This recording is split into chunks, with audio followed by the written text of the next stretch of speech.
Okay, well, this is reality check. My kitchen is clean, but I still feel very, very dirty. Very dirty indeed. Anyway, so, see, the kitchen and me. Here's more. Where that came from.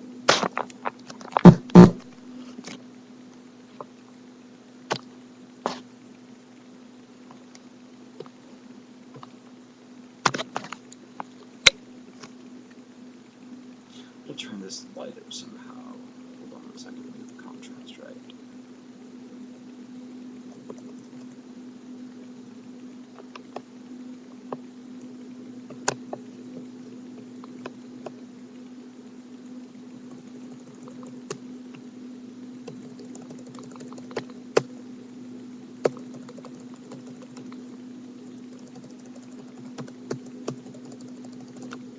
Nothing's really happening now. No.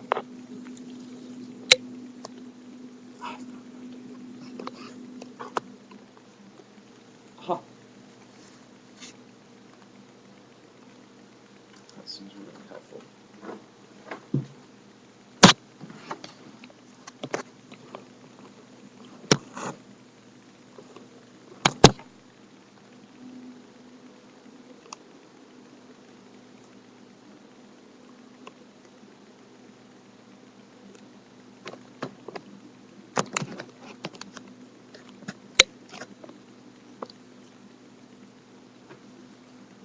Okay, this is called, it's still untitled, so just more journal entry to fill up the back of one of my first journals. So 6, 7, 4.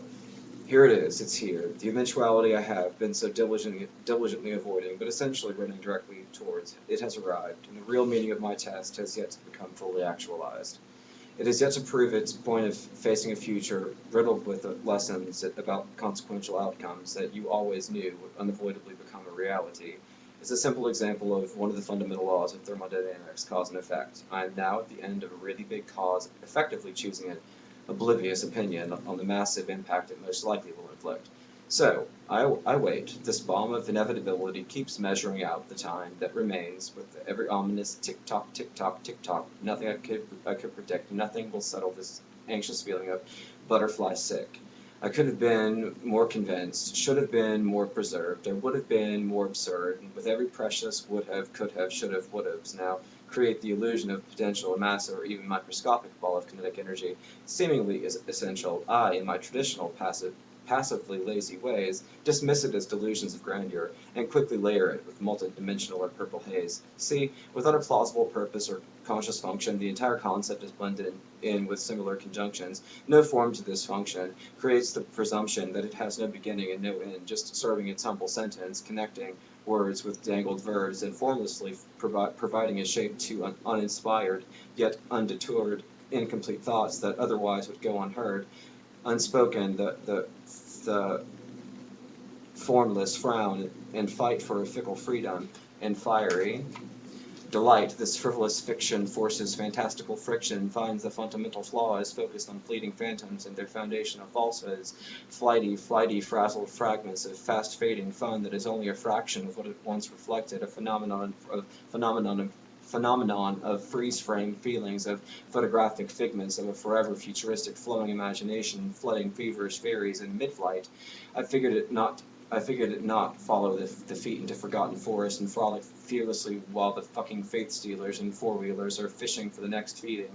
Fat mouths while frothing fangs forcefully fix on frightening fleshly failures fuse in my fun. I will not be food for formless freaks of false festering figurative floating where their function becomes obsolete. I flame in fevered, in firish, fevered fantasies of you fucking my fragile frame and forgetting all that it is not, forming a photographic image of freedom forever envisioned. Fighting for form is quite out of the norm. If we weather like the storm, we might get reunited with the function that is so often forgotten, and friends end up forgetting you. I foresaw this formidable future, and forsaken flowers of forces still unfounded, 5 hours, until time is frazzled, frayed, and foamed to fulfill all the final fragility and forestry and fondling in the fetal position, in the fetal position is my final farewell to function and false fallacies. Well, no.